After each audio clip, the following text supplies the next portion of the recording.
നമസ്കാരം. പൊതുവേദിയിലേക്ക് സ്വാഗതം. നമ്മുടെ Kodikunnil Suresh MP pro term സ്പീക്കറാകില്ല. 8 തവണ പാർലമെന്റിലേക്ക് തെരഞ്ഞെടുക്കപ്പെട്ട കൊടിക്കുന്നിൽ പ്രോ ടേം സ്പീക്കറാകും എന്നാണ് എല്ലാവരും ധരിച്ചിരുന്നത്.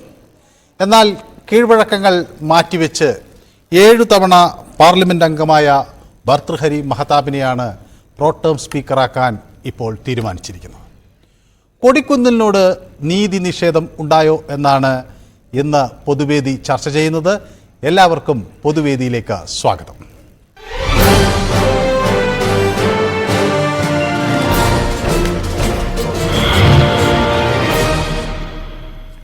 ആദ്യ കോളർ കൊല്ലത്ത് നിന്ന് ശ്രീമതി ജയയാണ്.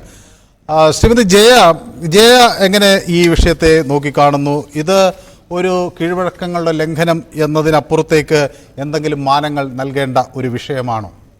നമസ്കാരം സാറേ. നമസ്കാരം. സാറിനെ കണ്ടിട്ട് കുറച്ച് ദിവസങ്ങളായല്ലോ. ഞാൻ കുറച്ചു ദിവസം വീട്ടിലേക്ക് ഒന്ന് പോകേണ്ടി വന്നുകൊണ്ട് കാണാൻ പറ്റിയില്ല. ഏതായാലും എന്നെ കണ്ടില്ല എന്നത് ശ്രദ്ധിച്ചത് വളരെയധികം സന്തോഷം നൽകുന്നു. ഞാൻ എന്നും ഇത് കാണാറുണ്ട് സാർ, അതുകൊണ്ടാ. ശരി. അവതരണം നല്ലത് സാറിൻ്റെതാണ്, അതുകൊണ്ട് പറഞ്ഞതാ കേട്ടോ. വളരെ നന്ദി. ഏതായാലും ഞങ്ങളുടെ സഹപ്രവർത്തകർ അത്ര മോശക്കാരല്ല എന്നാണ് ഞാൻ വിചാരിക്കുന്നത്. കിരൺ ബാബുവിന് പെട്ടെന്ന് അങ്ങ് ദേഷ്യം വരും. എന്തെങ്കിലും പറഞ്ഞാലേ അദ്ദേഹത്തിന് സഹകരിക്കാനുള്ളൊരു മനസ്സില്ല, അതുകൊണ്ട് പറഞ്ഞതാ. അല്ല, അദ്ദേഹം സത്യസന്ധമായി പറഞ്ഞാൽ അദ്ദേഹം ഒരു സാധു മനുഷ്യനാണ്. പിന്നെ മനുഷ്യർക്കൊക്കെ സ്വാഭാവികമായി ഇടയ്ക്ക് ദേഷ്യമൊക്കെ വരുമല്ലോ. അതെ സാർ. കൊടിക്കുന്നിലിനോട് കാണിച്ചത് ഭയങ്കര നീതി നിഷേധം തന്നെയാണ്. അദ്ദേഹത്തെ പ്രോ ടേം സ്പീക്കറാക്കണം എന്നായിരുന്നു ശ്രീമതി ജയും ആഗ്രഹിക്കുന്നത്, അല്ലേ? തീർച്ചയായിട്ടും. ഒന്നാമത് അദ്ദേഹത്തിന് അത്ര എക്സ്പീരിയൻസ് ഉണ്ട്.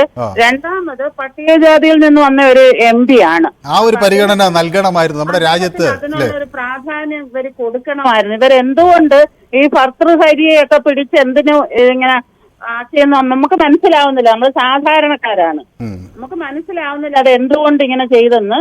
പക്ഷെ അത് നീതി നിഷേധം തന്നെയാണ് സാർ. യെസ്, വളരെ വ്യക്തമാണ് ശ്രീമതി ജയയുടെ പ്രതികരണം. ഏതായാലും പൊതുവേദി സ്ഥിരം കാണുന്നു എന്ന് അറിയുന്നതിൽ വളരെയധികം സന്തോഷം. തുടർന്നും ശ്രീമതി ജയ പൊതുവേദിയിലേക്ക് വിളിക്കും എന്നാണ് ഞാൻ കരുതുന്നത്. ഏതായാലും കൊടിക്കുന്നിൽ സുരേഷിനെ പ്രോ ടേം സ്പീക്കറാക്കാത്തതിലുള്ള പ്രതിഷേധം ശക്തമാകുകയാണ്. കോൺഗ്രസിൽ അതൃപ്തി പരസ്യമായി പുറത്തു വന്നിരിക്കുന്നു. ദാസൻ